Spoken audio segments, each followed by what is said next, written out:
सातवां भाग स्त्रियों की धर्म दीक्षा। एक महाप्रजापति गौतमी, यशोधरा और अन्य स्त्रियों की प्रव्रजया। दो प्रकृति नामक चांडालिका को प्रव्रजया। महाप्रजापति गौतमी, यशोधरा और अन्य स्त्रियों की प्रव्रजया। जब तथागत का कपिलवस्तु अपने पिता के घर आगमन हुआ था, तो संघ में प्रविष्ट होने की शाक्य स्त्रियों की इच्छा उतनी ही प्रबल थी जितनी शाक्य पुरुषों के मध्य थी। ऐसी स्त्रियों की अगुआ कोई अन्य नहीं, स्वयं महाप्रजापति गौतमी थी। अब उस समय जब तथागत के मध्य निगृधाराम में ठहरे हुए थे, महाप्रजापति गौतमी उनके पास गई और बोली, यह अच्छा होता यदि स्त्रियों को भी तथागत द्वारा उद्घोषित धर्म और विनय के अधीन परिव्राजक बनने और संघ में प्रविष्ट होने की अनुमति मिल जाती। हे गौतमी, रहने दे, ऐसा विचार अपने मन में मत उत्पन्न होने दो। दूसरी और तीसरी बार भी महाप्रजापति ने वही निवेदन उन्हीं शब्दों में किया और दूसरी और तीसरी बार भी उन्हें वही उत्तर प्राप्त हुआ। तब महाप्रजापति गौतमी दुखी और उदास तथागत के सामने सिर झुकाकर और आंखों में आंसू लिए चली गईं। तथागत द्वारा अपनी चारिका के लिए निगृधाराम छोड़ने के उपरांत महाप्रजापति और शाक्य स्त्रियां एकत्रित हुई और विचार करने लगी कि तथागत के द्वारा उनकी प्रार्थना स्वीकार न करने पर अब आगे क्या किया जाए। शाक्य स्त्रियां भगवान के इनकार को अंतिम निर्णय मानने को तैयार नहीं हुई। उन्होंने एक परिव्राजक के वस्त्र धारण करके और के सम्मुख उपस्थित होने का निश्चय किया। तदनुसार महाप्रजापति गौतमी ने अपने केश काट डाले और काषाय वस्त्र धारण किए तथा शाक्य वंश की अनेक स्त्रियों के साथ भगवान से मिलने के लिए अपनी यात्रा पर चल पड़ी। उस समय भगवान वैशाली के महावन में कूटगार शाला में ठहरे हुए थे। यथासमय महाप्रजापति गौतमी अन्य स्त्रियों के साथ वैशाली पहुंची और सूजे पांवों और धूल में ढकी कूटगार शाला में आई। पुनः उन्होंने वही प्रार्थना तथागत से की जो उन्होंने तब की थी जब वे निगृधाराम में ठहरे हुए थे, और उन्होंने पुनः उसे अस्वीकार कर दिया। दूसरी बार भी उनकी अस्वीकृति पाने पर महाप्रजापति वहां से पीछे हट गई और यह न जानते हुए कि अब वह क्या करे, कूटागार शाला के प्रवेश द्वार के बाहर खड़ी हो गई थी। जब वे इस प्रकार खड़ी हुई थी, आनंद ने कूटगार शाला जाते हुए उनको देखा और उनको पहचान लिया। उन्होंने तब महाप्रजापति से पूछा, आप यहाँ क्यों खड़ी हैं? बरामदे के बाहर सूजे हुए पैरों के साथ धूल से ढकी हुई यह दुखी आंखों में आंसू हैं और क्यों रो रही हैं? क्योंकि है आनंद, तथागत स्त्रियों को अपने गृहों का परित्याग करने और तथागत द्वारा उद्घोषित धर्म और विनय के अधीन परिव्रजित अवस्था में प्रविष्ट होने की अनुमति नहीं देते हैं। महाप्रजापति ने कहा।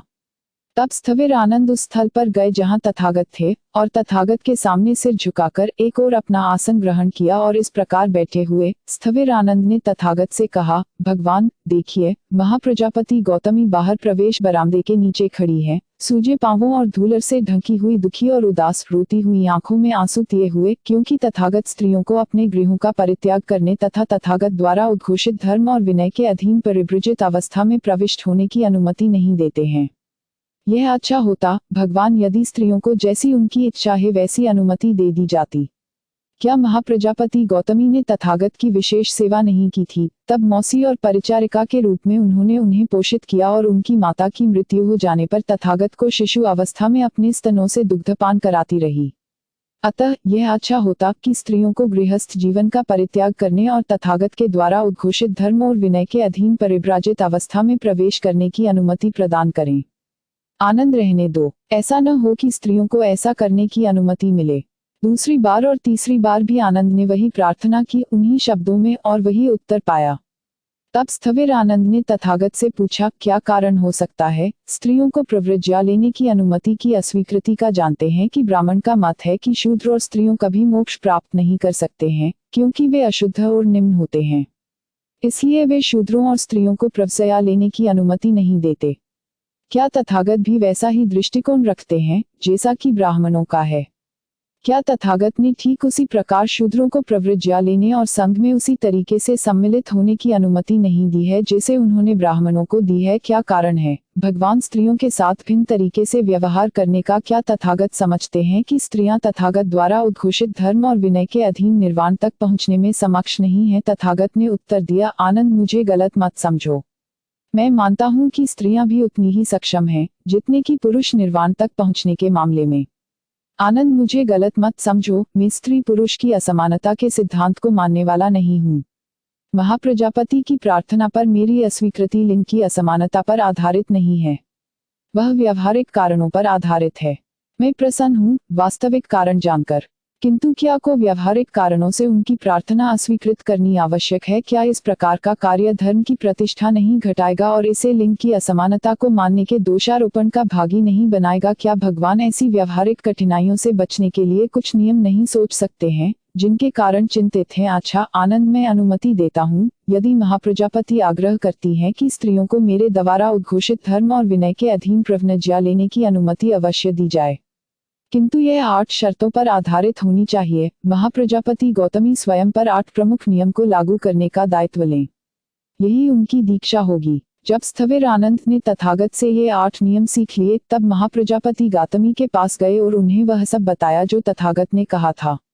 महाप्रजापति बोली, आनंद, जिस प्रकार एक पुरुष या एक स्त्री, जब युवा और युवती स्वयं को अलंकृत करने के आदि हो, जब दोनों हाथों से कमल और चमेली के फूलों या अतिमुक्त की एक माला ग्रहण करे और उसे अपने सिर के ऊपर रखे, इसी प्रकार मैं आनंद इन 8 नियमों को धारण करूंगी, जीवन पर्यंत उल्लंघन न होने देने के लिए वचन देती हूँ।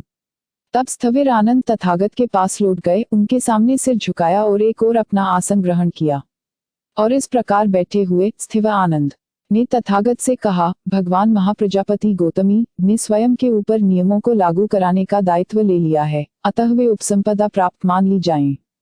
अब महाप्रजापति ने प्रव्रज्या उपसंपदा ग्रहण की और उनके साथ आई हुई 500 शाक्य स्त्रियों ने भी उसी समय प्रव्रज्या उपसंपदा ग्रहण की। इस प्रकार प्रत्युजित महाप्रजापति शास्ता के सम्मुख आई और उनका अभिवादन कर एक ओर खड़ी हो गईं और तथागत ने उन्हें धर्म और विनय की शिक्षा दी। अन्य 500 भिक्षुनियों को तथागत के शिष्यों में से एक नानहदक ने धर्म और विनय की शिक्षा दी। महाप्रजापति के साथ जो शाक्य स्त्रियां भिक्षुनी बनी थी, उनमें यशोधरा भी थी। उनकी प्रवृत्तरज्ञा के उपरांत वे कच्चाना भद्रा कात्यायना नाम से जानी जाने लगी। 2 प्रकृति नामक चांडालिका की प्रव्रज्ञा एक समय तथागत श्रावस्ती में अनाथपिंडिक के जेतवन आराम में रह रहे थे। ऐसा हुआ कि एक दिन तथागत के शिष्य आनंद नगर में भिक्षाटन के लिए गए थे। अपना भोजन करने के आनंद पानी पीने के लिए नदी की ओर जा रहे थे। उन्होंने नदी के तट पर एक लड़की को अपना घड़ा भरते हुए देखा। आनंद ने उससे उन्हें थोड़ा पानी देने को कहा। लड़की, जिसका नाम प्रकृति था, ने यह कहते हुए इनकार कर दिया कि मैं एक चांडाल कन्या हूँ, मैं पानी नहीं दे सकती। आनंद ने उत्तर दिया, मेरा मतलब पानी से है, मेरा मतलब तुम्हारी जाति से नहीं है। लड़की ने तब अपने घड़े से थोड़ा पानी उन्हें दिया। आनंद जेतवन के लिए चल पड़े। लड़की ने उनका पीछा किया और देखा कि वे कहाँ ठहरे हुए हैं और उसने यह मालूम कर लिया कि उनका नाम आनंद है और वे बुद्ध के शिष्य हैं। घर लौटने पर उसने अपनी माँ मातंगी को सारा वृत्तांत बताया और जमीन पर लेटकर रोना शुरू कर दिया। माँ ने उसके रोने का कारण पूछा। लड़की ने पूरी कहानी सुना दी और कहा, यदि आप मेरा विवाह करना चाहती है तो मैं केवल आनंद के साथ विवाह कर सकती हूँ, मैं किसी और के साथ विवाह नहीं करूंगी। माँ पूछताछ के लिए गई। लौटने पर उसने लड़की को बताया कि ऐसा विवाह असंभव है क्योंकि आनंद ने ब्रह्मचर्य व्रत ग्रहण कर रखा है। यह समाचार सुनने के बाद लड़की अत्यंत दुखी हुई थी और उसने खाना पीना त्याग दिया। वह वस्तुस्थिति को स्वीकार करने को तैयार न थी, जबकि यही भाग्य का लेखा था। अतः वह बोली, माँ तुम जादू टोना जानती हो, क्या तुम क्यों नहीं हमारे उद्देश्य की पूर्ति के लिए इसका उपयोग करती हो? माँ ने कहा, मैं देखूंगी कि क्या किया जा सकता है। मातंगी ने आनंद को भोजन के लिए अपने घर आमंत्रित किया। लड़की अत्यंत प्रसन्न हुई। मातंगी ने तब आनंद को बताया कि उसकी लड़की उनसे विवाह करने के लिए अत्यंत व्याकुल थी। आनंद ने उत्तर दिया, मैंने ब्रह्मचर्य व्रत ग्रहण किया है और इसलिए मैं किसी स्त्री से विवाह नहीं कर सकता हूँ। मातंगी ने कहा, यदि आप मेरी पुत्री से विवाह नहीं करेंगे तो वह आत्महत्या कर लेगी, वह आप पर इतनी आस्था थे। किंतु आनंद का उत्तर था, किंतु मैं सहायता नहीं कर सकता हूँ। मातंगी घर भीतर गई और अपनी पुत्री को बताया कि आनंद ने उससे विवाह से इनकार कर दिया है। लड़की चिल्लाई, माँ तुम्हारा जादू टोना कहाँ है? माँ ने कहा, मेरा जादू टोना तथागत के विरुद्ध विजयी नहीं हो सकता। लड़की चीखी और कहा, माँ दरवाजा बंद कर दो और उन्हें बाहर मत जाने दो, मैं देखूंगी कि वे इसी रात मेरे पति बनते हैं। माँ ने वैसा ही किया जैसा लड़की उससे कराना चाहती थी। रात घिर आने पर माँ ने कमरे में एक बिस्तर लगा दिया। लड़की अपने अच्छे रूप में अलंकृत हो अंदर आई, किंतु आनंद पर उसका कोई प्रभाव नहीं पड़ा। माँ ने अंत में अपने जादू टोने का प्रयोग किया, जिसके परिणाम स्वरूप कमरे में आग जल उठी। माँ ने तन आनंद को उनके कपड़ों से पकड़ा और बोली, यदि आप मेरी पुत्री से विवाह करने को तैयार नहीं होंगे तो मैं आपको इस आग में झोंक दूंगी। तथापि आनंद नहीं झुके और मां तथा पुत्री ने निस्सहाय अनुभव करके उन्हें स्वतंत्र कर दिया। आनंद ने लौटकर तथागत को यह सब बताया जो उसके साथ हुआ था। दूसरे दिन लड़की आनंद की खोज में जेतवत आई। आनंद भिक्षाटन के लिए बाहर जा रहे थे। आनंद ने उसे देखा और अनदेखा करना चाहा, किंतु लड़की ने उनका पीछा किया जहां कहीं भी वे गए। जब आनंद जेतवन में लौटे तो उन्होंने पाया कि लड़की उनके विहार के द्वार पर प्रतीक्षा कर रही है। आनंद ने तथागत को बताया कैसे लड़की उनका पीछा कर रही थी। तथागत ने उसे बुलवा भेजा। जब लड़की उनके सम्मुख पहुंची तो तथागत ने उससे पूछा क्यों वह आनंद का पीछा कर रही थी। लड़की ने उत्तर दिया कि वह उनसे विवाह करने को दृढ़ संकल्प है। मैंने सुना है यह अविवाहित हैं और मैं भी अविवाहित हूँ। बोले, आनंद एक भिक्षु है, उनके सिर पर कोई बाल नहीं है। यदि तुम भी उसी तरह अपना सिर मुंडवा सकती हो तो मैं देखूंगा कि क्या किया जा सकता है। लड़की ने उत्तर दिया, मैं इसके लिए तैयार हूँ। ने कहा, सिर मुंडवाने से पहले तुम्हें अवश्य ही अपनी माँ से इसके लिए अनुमति लेनी होगी। लड़की अपनी माँ के पास लौटी और कहा, माँ मैंने वह प्राप्त कर लिया है जिसको प्राप्त करने में तुम असफल रही। ने आनंद से मेरा विवाह कराने का वचन दिया है यदि मैं अपना सिर मुंडवा लूँ। माँ क्रोधित हो गई और कहा, तुम्हें ऐसा नहीं करना चाहिए। तुम मेरी पुत्री हो और तुम्हें बाल अवश्य रखने चाहिए। तुम आनंद जैसे श्रमण से विवाह करने को क्यों इतनी इच्छुक हो? मैं तुम्हारा विवाह एक बेहतर व्यक्ति से करवा दूंगी। उसने उत्तर दिया, या तो मैं मर जाऊंगी या आनंद से विवाह करूंगी, मेरे लिए कोई तीसरा विकल्प नहीं है। माँ ने कहा, तुम क्यों मुझे अपमानित कर रही हो? लड़की ने कहा, यदि आप मुझसे प्रेम करती हैं तो अवश्य ही मुझे वैसा करने दे जैसा मैं चाहती हूँ। माँ ने अपना विरोध वापस ले लिया और लड़की ने अपना सिर मुंडवा लिया। तब लड़की स्वयं तथागत के सम्मुख गई और बोली, मैंने अपना सिर मुंडवा लिया है जैसा आपने कहा था। तथागत ने तब उससे पूछा, तुम क्या चाहती हो? उनके शरीर का कौन सा अंग तुम्हें सबसे प्रिय है? लड़की ने कहा, मुझे उनकी नाक से प्यार है, मुझे उनके मुंह से प्यार है, मुझे उनके कानों से प्यार है, मुझे उनकी आवाज से प्यार है, मुझे उनकी आंखों से प्यार है और मुझे उनकी चाल से प्यार है। तथागत ने तब लड़की से कहा, क्या तुम जानती हो कि आंखें आंसुओं का घर है, नाक गंदगी का घर है, मुंह थूक का घर है, कान मेल का घर है और शरीर मलमूत्र का पात्र है।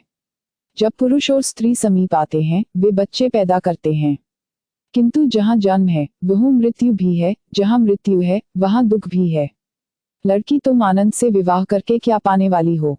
मैं नहीं जानता हूँ। लड़की ने गंभीर चिंतन करना प्रारंभ कर दिया और सहमत हो गई कि आनंद से उसके विवाह का कोई उद्देश्य नहीं था जिसके लिए वह दुर्संकल्प थी, और उसने तथागत को बता दिया। तथागत का अभिवादन कर लड़की ने कहा, अज्ञान के कारण मैं आनंद का पीछा कर रही थी। मेरा मन अब प्रबुद्ध है। मैं एक नाविक के समान हूँ जिसका जहाज एक दुर्घटना के बाद दूसरे किनारे पर जा पहुंचा है।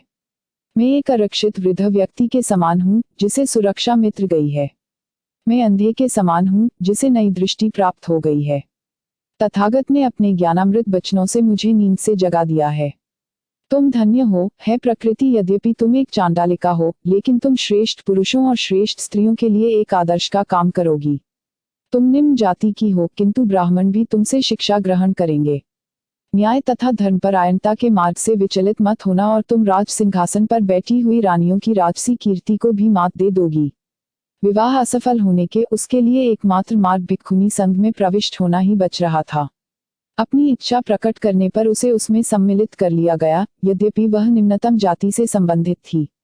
8वां भाग पतितों तथा अपराधियों की धर्म दीक्षा 1, एक आवारा की धर्म दीक्षा 2, डाकू अंगुलिमाल की धर्म दीक्षा 3, अन्य अपराधियों की धर्म दीक्षा 4। धर्म दीक्षा में जोखिम। एक आवारा की धर्म दीक्षा। प्राचीन काल में राजगृह में एक अत्यंत उपद्रवी व्यक्ति रहता था जो न तो अपने माता पिता का सम्मान करता था और न अपने से बड़ों का आदर करता था, किंतु जब उससे गलत कार्य हो जाता था तो वह सदैव सूर्य, चंद्र और अग्निदेव के यज्ञ और पूजा का सहारा लेता था, इस आशा से कि इससे पुण्य मिलेगा और स्वयं में खुशी अनुभव करता। किंतु पूजा और यज्ञ में अपना संपूर्ण शारीरिक परिश्रम होते हुए भी उसे शांति नहीं मिली, यहाँ तक कि 3 वर्ष तक दृढ़ता से यह सब करता रहा। उसने अंत में बुद्ध के विषय में जानने के लिए श्रावस्ती जाने का निश्चय किया। वहां पहुंचकर और उनके दर्शनों की कीर्ति देखकर वह उनके पैरों में गिर पड़ा और कहा कि वह कितना प्रसन्न हुआ। तब ने पशु बलि की मूर्खता और ऐसे सभी बाहरी कर्मकांडों में लगे रहना व्यर्थ है जिनका मन पर कोई प्रभाव नहीं पड़ता, जिनमें आदरणीयों का आदर नहीं होता और उनके प्रति अपने कर्तव्यपूर्ण व्यवहार का जोन नहीं होता। अंत में उन्होंने कुछ गाथाएं कहीं। उस समय उनके तेज से देदीप्यमान होकर वह सारा स्थान और आसपास का स्थान प्रकाशित हो गया। इस पर गांववासी और विशेषकर बच्चों के माता पिता उनकी पूजा करने के लिए समीप आए। माता पिताओं को देखकर और बच्चों के उनके विवरण को सुनकर बुद्ध मुस्कुराए और इन गाथाओं का संगान किया। श्रेष्ठ मनुष्य लोभी इच्छा से पूर्णतया मुक्त होता है। वह ऐसे प्रकाशित युक्त स्थल पर रहता है जो स्वयं प्रकाशमान रहता है। यद्यपि संयोग से उसे दुख प्राप्त होते हैं, उस समय भी वह प्रसन्न होता है, बिना घबराए अपनी बुद्धि का प्रदर्शन करता है। भद्र पुरुष स्वयं को किसी सांसारिक कार्यकलाप से संबद्ध नहीं रखता। सावधानी पूर्वक शीलों का पालन करते हुए और प्रज्ञा के पथ पर चलते हुए वह विचित्र सिद्धांत धन या सम्मान के पीछे लालायित नहीं होता। अद्र पुरुष अनित्यता के गुण को जानते हुए और यह जानकर कि संसार बालू के मध्य जमे एक वृक्ष के समान है, अपने अस्थिर चित मित्र को स्थिरता के पथ पर और अपने अपवित्रशील मित्र को पवित्रता के पथ पर लाने का पूरा प्रयास करता है। दो डाकू अंगुलिमाल की धर्म दीक्षा। कौशल नरेश के राज्य में अंगुलिमाल नाम का एक डाकू रहता था, जिसके हाथ हमेशा खून से लाल रंगे रहते थे और किसी भी जीवित प्राणी के लिए कोई दया नहीं दर्शाता था, जो सदैव हत्या और घायल करता रहता था। उसके कारण जो पहले गांव थे वे अब नहीं रहे थे, जो पहले नगर थे वे अब नगर नहीं रहे थे, और जो पहले देहात थे वे अब देहात नहीं रहे थे। जिसकी वह हत्या करता था उसकी एक अंगुली अपने लिए एक माला बनाने के लिए ले लिया करता था और इस प्रकार उसका नाम अंगुलिमाल पड़ा। एक समय जब तथागत श्रावस्ती के जेतवनाराम में ठहरे हुए थे, तब उन्होंने डाकू अंगुलिमाल द्वारा किए गए विध्वंस के विषय में सुना। तथागत ने उसको एक धर्मप्रायण मनुष्य में परिवर्तित करने का निर्णय लिया। अतः एक दिन अपना भोजन ग्रहण करने और बिस्तर को एक ओर रखने के बाद अपना पात्र और चीवर धारण कर डाकू अंगुलिमान को खोजने की अपनी यात्रा पर निकल पड़े। उन्हें उधर यात्रा पर जाते हुए देखकर ग्वाले, गरिए, हलवाहे और राही चिल्ला उठे, श्रमण उस रास्ते मत जाओ, यह आपको डाकू अंगुलिमाल तक ले जाएगा। क्योंकि यहाँ तक कि जब 10, 20, 30 या 40 लोगों का दल एक साथ इस रास्ते से यात्रा करता है, संपूर्ण दल डाकू के हाथों में जा गिरता है, किंतु बिना एक भी शब्द बोले तथागत अपने मार्ग पर चलते रहे। दूसरी और तीसरी बार भी उन लोगों ने जो आसपास थे तथा अन्य लोगों ने भी अपनी चेतावनी दोहराई, किंतु फिर भी बिना एक भी शब्द बोले तथागत अपने मार्ग पर बढ़ते गए। कुछ दूर से ही डाकू ने तथागत को आते देखा और उसे अत्यंत आश्चर्य हुआ कि जहां यहाँ तक कि 10 से 50 यात्रियों के दल भी उसके रास्ते पर आने की हिम्मत नहीं करते, यह अकेला श्रमण एकाकी ही अपने मार्ग पर आगे बढ़ता देखा जा सकता है, और ने इस श्रमण की हत्या करने का मन बना लिया। अतः तलवार और ढाल तथा तीर और तरकश से लैस डाकू ने तथागत का पीछा किया। तथागत, जबकि वे स्वयं अपनी स्वाभाविक गति से आगे बढ़ रहे थे, डाकू अपने पूरे प्रयास से भी उन्हें पकड़ नहीं पा रहा था। डाकू ने सोचा, यह एक अद्भुत और आश्चर्यजनक बात है। अब तक मैं सदैव एक हाथी या घोड़ा या गाड़ी या हिरण को जब वे पूरी गति से जा रहे होते थे जाकर पकड़ लेता था। अपने पूरे प्रयास के होते हुए भी इस श्रमण को पकड़ पाने में असमर्थ ही रहा था, जबकि यह अपनी स्वाभाविक गति से बढ़ रहा है। अतः वह रुक गया और चिल्लाकर तथागत को रुकने के लिए कहा। जब दोनों मिले, तथागत ने कहा, अंगुलिमाल, मैं तो तुम्हारे लिए रुक गया हूँ। क्या तुम पाप कर्म वाले अपने पेशे का पालन करने से रुकोगे? मैं तुम्हें जीतने के लिए तुम्हें खोज रहा हूँ, तुम्हें धर्म परायणता के मार्ग पर लाने के लिए। तुम्हारे भीतर का कुशल अब तक मरा नहीं है। यदि तुम केवल उसे एक अवसर दोगे, वह तुम्हें परिवर्तित कर देगा। अंगुलिमाल तथागत के वचनों से प्रभावित अनुभव करते हुए बोला, अंततोगत्वा इस मुनि ने मुझे जीत ही लिया, और अब जबकि आपके दिव्य वचनों ने सदैव के लिए मुझसे पाप कर्मों का परित्याग करने को कहा है, मैं स्वयं को एक मौका देने के लिए तैयार हूँ। अंगुलिमाल ने उत्तर दिया। अंगुलिमाल ने अपने अंगुलियों की माला, जिसे वह अपने गले में पहने रहता था, उतारकर दूर फेंक दी और शास्ता के चरणों पर गिर पड़ा और भिक्षु संघ में प्रवेश की याचना की। देवताओं और मनुष्यों के पथ प्रदर्शक तथागत ने कहा, भिक्षु मेरे पीछे आओ। और भिक्षु क्योंकि अंगुलिमाल के लिए संबोधित था, इसलिए वह भिक्षु बन गया। तथागत जब श्रावस्ती में जेतवत विहार की ओर अपने मार्ग पर बढ़ रहे थे और अंगुलिमाल उनके भिक्षु अनुचर के रूप में, तब तथागत ने उसी समय राजा के आंतरिक महल के प्रवेश द्वार पर एक विशाल भीड़ एकत्रित जो जोर जोर से चिल्ला रही थी कि उसके द्वारा विजित राज्य में अंगुलिमाल नामक एक भयानक डाकू था, जो कि विध्वंस कर रहा था और जो अपने दूरगरा वध किए गए शिकारों की अंगुलियों से बनी एक माला पहनने में गर्व महसूस करता था। जन समूह उसका दमन करें, ने उस भीड़ को उसे मारने का वचन दिया था। एक दिन राजा तथागत के दर्शन के लिए जेतवान विहार गए। तथागत ने पूछा, क्या बात है? क्या मगध के सेनी या बिंबिसार या वैशाली के विच्छवियों या किसी अन्य विरोधी शक्ति के साथ समस्या है? तथागत, उस प्रकार की कोई समस्या नहीं है। मेरे राज्य में अंगुलिमाल नामक एक डाक है जो मेरे क्षेत्र में आतंक मचा रहा है और मेरी प्रजा को सता रहा है। मैं उसका दमन करना चाहता हूँ किंतु मैं असफल रहा हूँ। तथागत ने कहा, यदि आप अंगुलिमाल को देखें कि उसके बाल और दाढ़ी मुंडी हुई है, वह काशाय वस्त्रों में है, वह एक भिक्षु है, वह किसी की हत्या नहीं करता, चोरी नहीं करता, झूठ नहीं बोलता, दिन में केवल एक बार भोजन करता है तो और पुण्य एवं अच्छाई के साथ श्रेष्ठ जीवन व्यतीत करता है। आप उसके साथ कैसा व्यवहार करेंगे? भगवान, मैं उनका अभिनंदन करूंगा या उनसे मिलने के लिए उठ खड़ा हूँ शून्यगा, या उन्हें बैठने के लिए आमंत्रित करूंगा, या उन्हें चीवर तथा अन्य वस्तुएं स्वीकार करने के लिए आमंत्रित करूंगा, या मैं उन्हें बचाव के लिए सुरक्षा उपलब्ध करवाऊंगा जिसके वे अधिकारी हैं। किंतु इतना दुष्ट और इतना पतित ऐसा शीलवान हो ही कैसे सकता है? उसी समय स्थविर अंगुलिमाल तथागत के काफी निकट बैठे हुए थे, ने अपना दहिना हाथ आगे को बढ़ाया और कहा, राजन, यह अंगुलिमाल है। उसे देख राजा भयभीत हो गया, उसके शरीर के सारे रोंगटे खड़े हो गए। यह देखकर तथागत ने कहा, राजन, भय मत लाएं, डरे नहीं, यहाँ पर डर का कोई कारण नहीं है। तब राजा का भय दूर हो गया। वह स्थविर अंगुलिमाल के पास गया और पूछा, क्या आप स्थविर सचमुच अंगुलिमाल हैं? हाँ राजन। स्थविर, आपके पिता और माता का गोत्र क्या था? राजन, मेरे पिता एक गार्ग्य थे और मेरी माता एक मैत्रापणी थी। गार्ग्य मैत्रायणी पुत्र। यह सुन राजा प्रसन्न हुआ और बोला, मैं आपकी सभी आवश्यकताओं की आपूर्ति का ध्यान रखूंगा।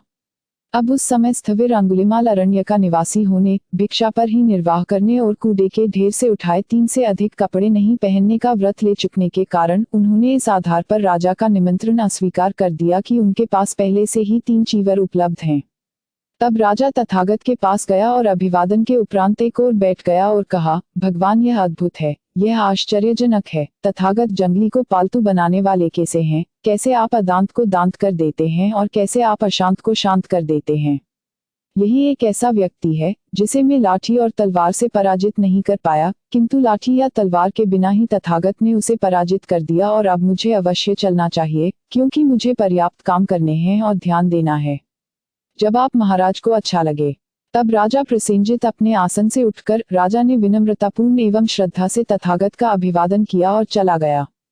एक दिन जब उचित तरीके से चीवर धारण कर और हाथ में पात्र लेकर अंगुलिमाल भिक्षा के लिए श्रीवस्ती में गया, उसे एक मनुष्य ने ढेला फेंक कर मारा, एक दूसरे आदमी ने उंडा फेंक कर मारा और एक तीसरे व्यक्ति ने एक ठीकरा फेंक कर मारा। इस प्रकार खून बहते हुए, एक फूटा सिर लिए हुए, अपना टूटा पात्र लिए और अपने तार तार हुआ चीवर लिए, वह तथागत के सम्मुख उपस्थित हुआ। उसे समीप आते हुए देख तथागत ने अंगुलिमात्र से कहा, यह सब सहन करो, यह सब सहन करो। इस प्रकार डाकू अंगुलिमाल बुद्ध की शिक्षाओं को स्वीकार करके एक धर्मपरायण मनुष्य बन गया। मुक्ति सुख का आनंद लेते हुए उसने कहा, वह जो धर्मोत्साह दर्शाता है जहाँ धर्मोत्साह बिल्कुल नहीं था, वह जो पुण्य के द्वारा अपने भूतकाल को ढक देता है, वह जो युवावस्था में बुद्ध से जुड़ जाता है, वह चंद्रमा के समान पृथ्वी को प्रकाशमान कर देता है। मेरे शत्रु इस सीख को सुने, इस मत को अपनाएं और प्रज्ञा के पुत्रों का अनुसरण करें जो इससे जुड़े हैं। मेरे शत्रु समय रहते सुने मैत्री का संदेश जो विनम्र सहिष्णुता है और अपने जीवन को इसके अनुसार व्यतीत करें। अंगुलिमाल के रूप में मैं पतनोन्मुख था, मेरी अधोगति थी, मैं धारा में नीचे की ओर बहा जा रहा था। तथागत ने मुझे उस स्थान पर लाकर खड़ा कर दिया है। मैं जी और चक्कर खाकर रह रहा था जब तक वे मुझे भूमि पर नहीं लाए। अंगुलिमाल के रूप में मैं खून से भीगा हुआ था, अब मैं बचा लिया गया हूँ। 3 अन्य अपराधियों की धर्म दीक्षा राजगृह के दक्षिण की ओर एक विशाल पर्वत था जो नगर से लगभग 275 मील की दूरी पर था। इस पर्वत के मध्य एक दर्रा था, गहरा और सुनसान, जिसके मध्य से होकर दक्षिण भारत की सड़क गुजरती थी। 500 डाकुओं ने इन संकीर्ण दर्रे में अपना निवास बना रखा था, जो उन सभी यात्रियों की हत्या करते थे और उन्हें लूट लेते थे जो उस रास्ते से गुजरते थे। राजा ने उन्हें पकड़ने के लिए अपनी सेनाएं भेजी थी, किंतु वे सदैव बच निकलते थे। बुद्ध पड़ोस में ही निवास करते थे और इन मनुष्यों की स्थिति पर विचार करके, जो अपने आचरण को नहीं समझते हैं और यद्यपि वे इस लोक में उन्हें शिक्षित करने के लिए आए हैं, फिर भी उनका आंखों से अब तक नहीं देखा था और न ही अपने कानों ने उनके धर्म का समाचार सुना था, तथागत ने उनके पास जाने का निश्चय किया। अतः तथागत ने स्वयं को एक धनी घुड़सवार मनुष्य के रूप में परिवर्तित कर लिया। एक अच्छे घोड़े पर सवार, कंधे पर धनुष और तलवार सहित चांदी और सोने के थैले काठी से बंधे हुए और कीमती जवाहरात घोड़े की लगाम में जड़े हुए थे। संकीर्ण दर्रे में प्रवेश करने पर उनका घोड़ा जोर से हिनहिनाया। आवाज को सुनकर 500 डाकू उठ खड़े हुए और यात्री का पीछा करते हुए बोले, हमें कभी भी लूट का ऐसा अवसर नहीं मिला था, आओ हम उठ खड़े हों और उसे पकड़ लें। उन्होंने घुड़सवार को घेरना चाहा ताकि वह बचकर भाग न जाए, किंतु उसको देखकर वे भूमि पर गिर पड़े। भूमि पर गिर पड़ने पर वे चिल्लाए, यह क्या भगवान है, यह क्या भगवान है। इस पर घुड़सवार ने उन्हें समझाना प्रारंभ किया कि ऐसी चोटें और दर्द जैसा कि वे दूसरों को देते हैं और अब स्वयं उठाते हैं, कुछ नहीं है, नगण्य है उस दर्द के सामने जो इस दुख के कारण होता है जो संसार में है, और अविश्वास एवं संदेह के घावों के सामने, और केवल धर्म ग्रंथों पर पूर्ण एकाग्रता सुनना द्वारा उत्पन्न प्रज्ञा ही ऐसे घावों को भर सकती है। और तब उन्होंने इन वचनों को जोड़ा और कहा, दुख के समान बुरा कोई दुखदाई घाव नहीं है, मूर्खता के समान कोई चुभने वाला तीर नहीं है। केवल धर्म के प्रति पूर्ण एकाग्रता ही इनका इलाज कर सकती है। इससे ही अंधे को दृष्टि मिलती है और अज्ञानियों को ज्ञान होते हैं। 11 मनुष्य इसी प्रकाश को पीछे पीछे चलते हैं, जैसे जो बिना नेत्रों के हों उन्हें नेत्र दिए जाएं।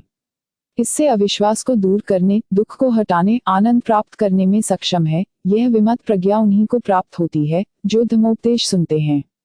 यह पद उसी का है जिसने सर्वोच्च पुण्य प्राप्त कर लिया है। यह सुनकर अपने बुरे जीवन पर पश्चाताप करने लगे। दुख व अविद्या के तीर स्वतः उनके शरीर से निकल गए और उनके घाव भर गए। तब वे बुद्ध के श्रावक बन गए और विश्राम तथा शांति प्राप्त की। 4 धर्म दीक्षा में जोखिम। प्राचीन काल में बुद्ध राजगृह से 500 ली पौने 200 मील दूर एक प्रदेश में निवास करते थे जो पर्वतों से घिरा हुआ था। इन पर्वतों में लगभग व्यक्तियों का एक विशेष दल रहता था जो स्वयं को शिकार में ही व्यस्त रखता था और उनके द्वारा मारे गए पशुओं के मांस से अपना गुजारा करता था। बुद्ध उस जगह पर पहुंच गए थे और उन्होंने स्त्रियों को धर्मांतरित कर दिया था। दिन के समय वे अकेली रह जाती थी और उनके पति शिकार के लिए चले जाते थे। और तब निम्नलिखित बात कहते हैं, वह जो दयालु है, हत्या नहीं करता, वह सदैव जीवन को सुरक्षित रखने में सक्षम है। यह धर्म अमर है, जो इसका पालन करता है उस व्यक्ति को किसी आपत्ति का सामना नहीं करना पड़ता। विनम्रता, सांसारिक भोगों के प्रति उपेक्षा, किसी को कष्ट न पहुंचाना, किसी पर क्रोध न करना, यह ब्रह्मलोक वासियों के लक्षण हैं। दुर्बलों के प्रति सदा मैत्री प्रदर्शित करना, बुद्ध की शिक्षाओं के अनुरूप पवित्र रहना, कब पर्याप्त खा चुकने पर भोजन की मात्रा की जानकारी, यह जन्म और मृत्यु के बार बार होने से बचने का साधन जानना। स्त्रियां इन वचनों को सुनकर धम्म में दीक्षित हो गई थीं और पुरुषों के लौटने पर जब उन्हें जानकारी प्राप्त हुई तो सर्वप्रथम वे बुद्ध की हत्या कर देना चाहते थे, लेकिन वे अपनी पत्नियों द्वारा रोक लिए गए और मैत्री के इन वचनों को सुनकर वे भी धम्म में दीक्षित हो गए। और तब भगवान ने इन पंक्तियों को कहा, जो मैत्री भावना का अभ्यास करता है उस व्यक्ति को 11 लाभ प्राप्त होते हैं। वह सभी जीवित प्राणियों के प्रति दयालु रहता है, उसका शरीर सदैव स्वस्थ सुखी रहता है, उसे हमेशा शांतिपूर्ण नींद आती है और जब अध्ययनरत रहता है वह एकाग्र रहता है, उसे दुःस्वप्न नहीं आते, वह स्वर्गों देवताओं द्वारा सुरक्षा पाता है और मनुष्यों द्वारा प्रेम पाता है, वह विषैले जीवों से भयभीत नहीं रहता है और युद्ध की हिंसा से बच जाता है, वह अग्नि या जल से बचा रहता है, वह जहाँ भी रहता है सफल रहता है और जब वह मृत्यु को प्राप्त करता है ब्रह्मलोकगामी हो जाता है। ये 11 लाभ हैं। इन वचनों का उपदेश ग्रहण करने के उपरांत पुरुष और स्त्रियां दोनों ने धम्म दीक्षा ग्रहण की और उनके शिष्यों के दल में सम्मिलित कर लिए गए और शांत लाभे प्राप्त किया।